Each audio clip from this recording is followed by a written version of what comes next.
शुरू करते हैं दोस्तों।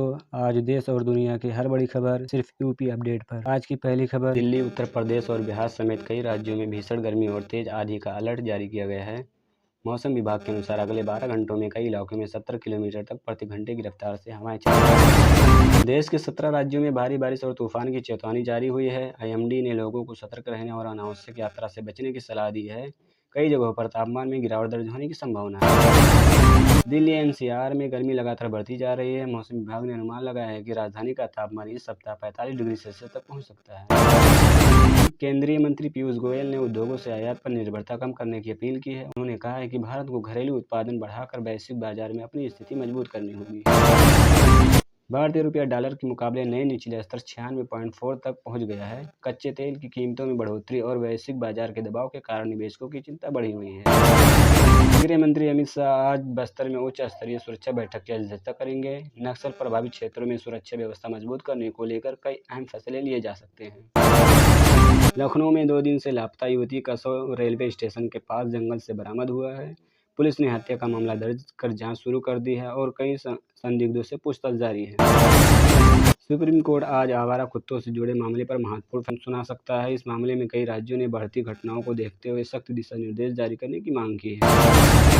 भारत और स्वीडन ने अगले 5 वर्षों में व्यापार और निवेश दोगुना करने का लक्ष्य तय किया है। दोनों देशों ने हरित ऊर्जा और तकनीकी सहयोग बढ़ाने पर भी सहमति जताई है। उत्तराखंड के हरिद्वार, देहरादून और नैनीताल में भीषण गर्मी का असर दिखाई दे रहा है। कई जिलों में तापमान 40 डिग्री तक पहुंच गया है, जिससे स्वास्थ्य विभाग ने अलर्ट जारी किया है। नीट पेपर लीक मामले को लेकर पुणे में छात्रों और संगठनों का प्रदर्शन जारी है। मामले की जांच तेज कर दी गई है और कई संदिग्ध स्थानों पर एजेंसियों की नजर बनी हुई है। दिल्ली में पिछले 30 घंटों के दौरान हुए अलग अलग सड़क हादसों में 2 लोगों की मौत हो गई। पुलिस ने मामले की जांच शुरू कर दी है और ट्रैफिक सुरक्षा को लेकर अभियान तेज किया गया है। गुजरात के सूरत रोड पर 23 वर्षीय युवक की चाकू मारकर हत्या कर दी गई है। पुलिस ने 3 आरोपियों की तलाश शुरू कर दी है। अमेरिका और ईरान के बीच तनाव लगातार बढ़ता जा रहा है। अमेरिकी राष्ट्रपति डोनाल्ड ट्रंप ने कहा कि ईरान के साथ समझौते की संभावना अभी भी बनी हुई है।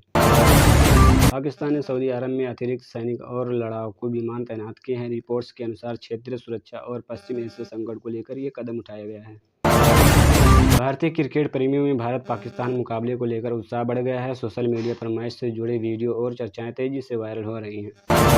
भारत के कई राज्यों में हीट वेव का असर जारी है। मौसम विभाग ने बुजुर्गों और बच्चों को दोपहर के समय घर से बाहर न निकलने की सलाह दी है।